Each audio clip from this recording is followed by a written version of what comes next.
తెలంగాణలో 10వ తరగతి పరీక్షల షెడ్యూల్ విడుదలైంది. మార్చి 18 నుంచి ఏప్రిల్ 2 వరకు 10వ తరగతి పరీక్షలు జరగనున్నాయి. ప్రతిరోజు ఉదయం 9:30 గంటల నుండి మధ్యాహ్నం 12:30 గంటల వరకు పరీక్షలుంటాయి. ఇటీవలే ఇంటర్ పరీక్షల షెడ్యూల్ కూడా విడుదలైన విషయం తెలిసిందే.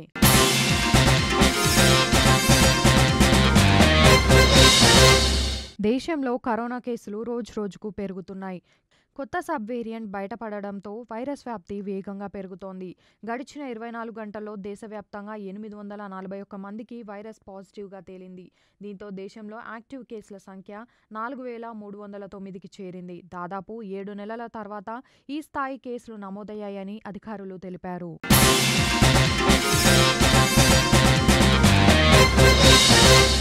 ఆస్ట్రేలియా క్రికెట్ దిగ్గజం డేవిడ్ వార్నర్ సొంత మైదానం సిడ్నీ క్రికెట్ గ్రౌండ్ వేదికగా కెరియర్లో చివరి టెస్ట్ మ్యాచ్ ఆడనున్నాడు. పాకిస్తాన్ వర్సెస్ ఆస్ట్రేలియా టెస్ట్ సిరీస్లో చివరిది 3వ మ్యాచ్ అతడి టెస్ట్ కెరియర్లో చివరి మ్యాచ్ కానుంది.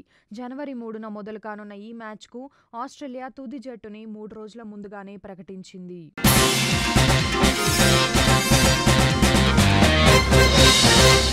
భారత అపర కుబేరుడు రిలయన్స్ ఇండస్ట్రీస్ లిమిటెడ్ అధినేత ముఖేష్ అంబానీ సంపద 2023లో ఏకంగా $9.98 బిలియన్ మేర వృద్ధి చెందింది.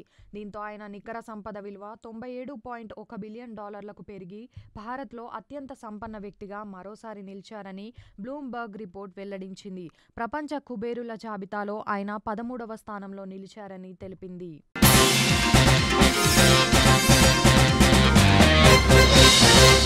తెలంగాణ మందుబాబులకు గుడ్ న్యూస్. న్యూ ఇయర్ సందర్భంగా తెలంగాణలో ఈ రోజు రేపు 2 రోజులు అర్ధరాత్రి 12 గంటల వరకు వైన్ షాప్స్ ఓపెన్గా ఉండనున్నాయి.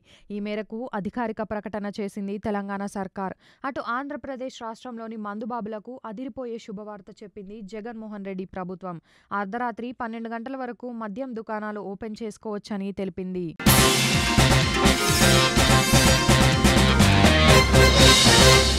భారత అంతరిక్ష పరిశోధన సంస్థ 2024 కొత్త ఏడాది తొలి రోజే పిఎస్ఎల్వి C-58 ప్రయోగం చేపట్టేందుకు సన్నాహాలు చేసింది. పిఎస్ఎల్వి వాహన నౌక మన దేశానికి చెందిన ఎక్స్రే పోలారిమీటర్ ఉపగ్రహంను అంతరిక్షంలోకి మోసుకెళ్లనుంది.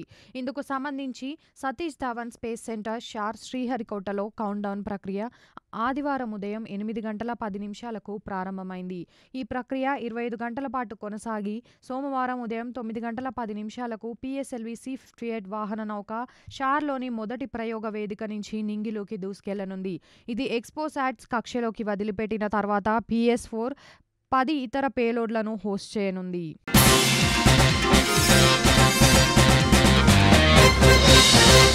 తెలంగాణలో 2 నెలలుగా కొనసాగుతున్న రేషన్ కార్డుల ఈకేవైసీ ప్రక్రియపై రాష్ట్ర పౌర సరఫరాల శాఖ కీలక ప్రకటన చేసింది.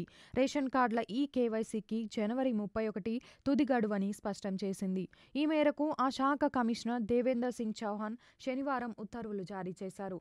లబ్ధిదారులు గడువులోగా ప్రక్రియను పూర్తి చేసుకోవాలని అప్రమత్తం చేశారు.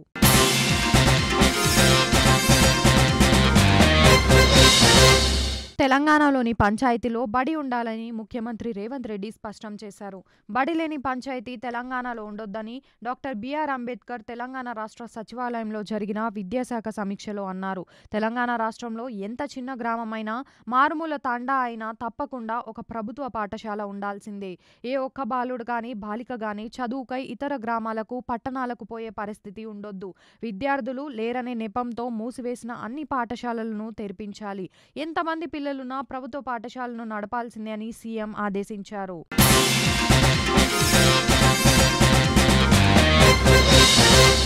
తెలంగాణ హైకోర్టు అడ్వకేట్ జనరల్గా సీనియర్ న్యాయవాది ఏ సుదర్శన్ రెడ్డిని నియమిస్తూ రాష్ట్ర ప్రభుత్వం ఉత్తర్వులు జారీ చేసింది. గత వారమే ఈయన పేరును సూచిస్తూ ప్రభుత్వం గవర్నర్ కార్యాలయానికి పంపింది. అయితే గవర్నర్ బిజీగా ఉండటం వల్ల ఆమోదానికి కాస్త సమయం పట్టింది. గవర్నర్ ఆమోదం తర్వాత ప్రభుత్వం ఏజీ నియామకానికి సంబంధించి జీవో 636ను విడుదల చేసింది.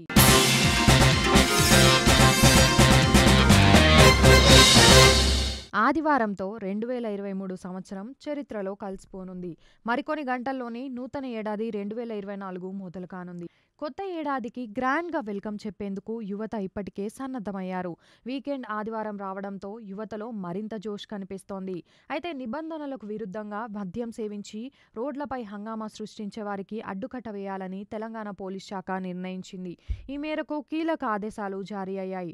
రాష్ట్ర వ్యాప్తంగా అన్ని traffic, law and order police stations పరిధిలో చెక్ పాయింట్స్, బ్రీత్ అనలైజర్ టెస్టులు తప్పనిసరి చేయాలని ఆదేశాలు జారీ అయ్యాయి. ఆదివారం రాత్రి 8 గంటల నుంచే drunk and drive, drug detection టెస్టులు చేపట్టాలని నిర్ణయించారు. మద్యం సేవించి పట్టుబడిన వారి వాహనాలను సీజ్ చేయాలని అధికారులు నిర్ణయించారు.